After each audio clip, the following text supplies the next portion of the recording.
Hi అండి, welcome to Lakshmidevi kitchen. ఈరోజు నేను జీడిపప్పు ఉప్మా చేస్తున్నాండి. చాలా బాగుంటుంది. ఇలా చేసుకోండి. అప్పుడప్పుడు ప్యాన్ పెట్టుకొని కొద్దిగా ఆయిల్, ఇష్టం ఉంటే కొంచెం నెయ్యి వేసుకోండి. నెయ్యి అంటే పడని వాళ్ళు వేసుకోకపోయినా పర్లేదు. అందులో గుప్పెడు జీడిపప్పులు వేసి కొంచెం కలర్ వచ్చేంతవరకు వేపుకోండి. వేపుకున్న తర్వాత ఉల్లిపాయ, పచ్చిమిర్చి, కొన్ని తాలింపు గింజలు వేసుకొని కొంచెం కలర్ వచ్చేంతవరకు వేగనియండి సిమ్లో పెట్టి. అలా వేగిన తర్వాత కొద్దిగా కరివేపాకు, కొంచెం అల్లం పేస్ట్ వేయాలి.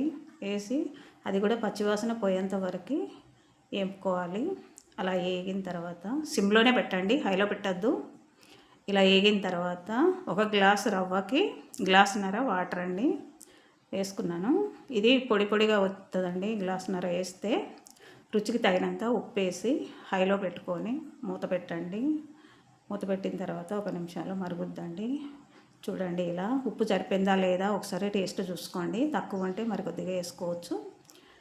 ఇలా కలిపిన తర్వాత సిమ్లో పెట్టి ఉండలు లేకుండా కొద్ది కొద్దిగా పోసుకుంటూ కలపాలండి. ఎందుకంటే నేను నీళ్ళు తక్కువ పోసిన కాబట్టి తొందరగా ఉండలు వస్తాయి.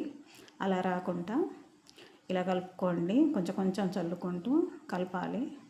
కలుపుకున్న తర్వాత ఇట్లా మొత్తం నూనె మొత్తం ఫ్రై అయ్యేటట్టుగా అందులో కలిసిపోయేటట్టుగా కలపండి. దగ్గరికి వచ్చిన తర్వాత మరొక నిమిషం పాటు, 2 నిమిషాలు పడుతుందండి, మూత పెట్టి సిమ్లో పెట్టి ఉడికించుకోండి. అయితే నేను చేసే ఉప్మా పొడి పొడి రావటానికి చేశానండి. కొంచెం మెత్తగా కావాలనుకున్న వాళ్ళు ఒక గ్లాస్కి 2 గ్లాసుల వాటర్ వేయాలండి. నేనైతే 1.5 గ్లాసే పోసాను పొడి పొడిగా కావాలని.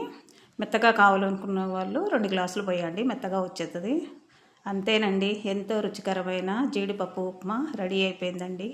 ఈ వీడియో కనుక మీకు నచ్చినట్టయితే లైక్ చేయండి.